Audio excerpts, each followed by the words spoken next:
เราយើងធ្វើលំហាត់បន្តដល់ចំណុចលេខ5គឺឲ្យយើងចូលបញ្ចេញមួយចំនួនពី radical ហើយយើងមើលនៅក្នុងលំហាត់គឺមានទាំងលេខមានទាំងអក្សរអញ្ចឹងយើងអាចឆ្នៃឲ្យចេញជាការ៉េដោយសារ radical របស់យើងវាមានស្វ័យគុណ2មានសន្ទុះ2អញ្ចឹងយើងអាចលើក36នេះលើកជាការ៉េបានគឺបាន6ការ៉េប៉ុន្តែចំពោះអក្សរ A គឺមានការ៉េហើយប៉ុន្តែចំពោះអក្សរ B គឺវាមានស្វ័យគុណ3អញ្ចឹងយើងបំបែកយក2សិនយើងបំបែកយក2គឺយើងបានការ៉េហើយវានៅសល់1ទៀតទាំងអស់វាមាន3អញ្ចឹងយើងអាចបំបែកបានគុណនឹង B បន្តមួយទៀតដើម្បីឲ្យគ្រប់ចំនួន3មកវិញហើយយើងដាក់ radical ឲ្យគេមកវិញរួចបន្ទាប់មកទើបយើងលើកផ្គុំផ្ដុំប្រមូលផ្ដុំចំនួនដែលមានការ៉េឬក៏មានស្វ័យគុណ2អញ្ចឹងចំពោះ6មានការ៉េយើងយកហើយ A មានការ៉េយើងយក A B ការ៉េយើងយក B រួចហើយយើងប្រើវងកញ្ចក់ក្តោបយើងប្រើការ៉េរួមគ្នាយើងដាក់ការ៉េរួមនៅខាងក្រៅហើយយើងគុណជាមួយនឹងចំនួន B ដែលអត់មានការ៉េគឺយើងដាក់នៅខាងក្រៅវងកញ្ចក់ហើយយើងដាក់ radical មកវិញបន្ទាប់មកទើបយើងចេញចំនួនដែលមានការ៉េនេះដែលយើងបានក្តោបដាក់ចំនួនក្នុងវងកញ្ចក់មួយក្រុមនេះឲ្យទៅជាការ៉េរួមគ្នានៅខាងក្រៅគឺអាចចេញក្រៅបានអញ្ចឹងយើងចេញមកគឺចេញទាំងដុំតែម្ដងគឺយើងចេញមកបាន6 A B ហើយចំពោះ B ដែលអត់មានស្វ័យគុណនេះគឺជាប់នៅក្នុង radical អញ្ចឹងយើងដាក់ radical មកយើងដាក់ B នៅក្នុង radical ដោយសារតែវាអត់មានការ៉េអញ្ចឹងมันអាចចេញបានអញ្ចឹងចម្លើយរបស់យើងគឺចេញបាន6 AB ហើយនឹងជិប B នៅក្នុង radical ហើយយើងបន្តមកដល់លំហាត់អក្សរខមួយទៀតគឺយើងមើលចំនួនមានទាំងលេខទាំងអក្សរដូចគ្នាដែរអញ្ចឹងចំពោះលេខគឺយើងអាចបំបែកវាសិនព្រោះយើងលើក27ជាការ៉េយើងលើកអត់កើតទេប៉ុន្តែយើងអាចបំបែកបានចំពោះលេខយើងបំបែកបាន9គុណនឹង3បាន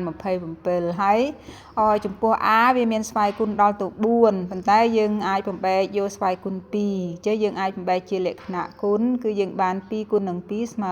4យើងបានស្វ័យគុណ4តែសម្រាប់ B យើងគុណអត់កើតទេ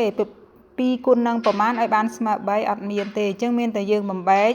ជា B ការ៉េហើយនៅសល់ B មួយទៀតទាំងអស់វាមាន3អញ្ចឹងយើងបាន2យើងនៅសល់1ហើយយើងដាក់ radical ចំពោះ radical គឺយើងទាញវាឲ្យវែងស្មើនឹង radical ចំនួនដែលនៅក្នុង radical គឺយើងហៅថា radical អញ្ចឹងយើងអាចលើក9ជាការ៉េបានអញ្ចឹងយើងបាន3ការ៉េហើយនឹង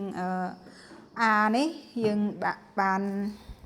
2គុណនឹង2ណាស្វ័យគុណរបស់វាហើយចំពោះ B នេះគឺមានស្វ័យគុណ2អានេះយើងមិនទាន់បានប្រមូលផ្ដុំគ្នាទេហើយចំពោះ B អត់មានស្វ័យគុណហើយនឹងលេខ3ដែលមិនអាចលើកជាការ៉េកើតយើងដាក់ចូលគ្នាគឺបាន 3B យើងដាក់ជាមួយគ្នាមកពាក្យ radical ឲ្យគេវិញបន្ទាប់មកទើបយើងលើកចំនួនដែលមានការ៉េដាក់រួមគ្នានៅក្នុងវងកញ្ចក់ជាចំនួនមួយក្រុម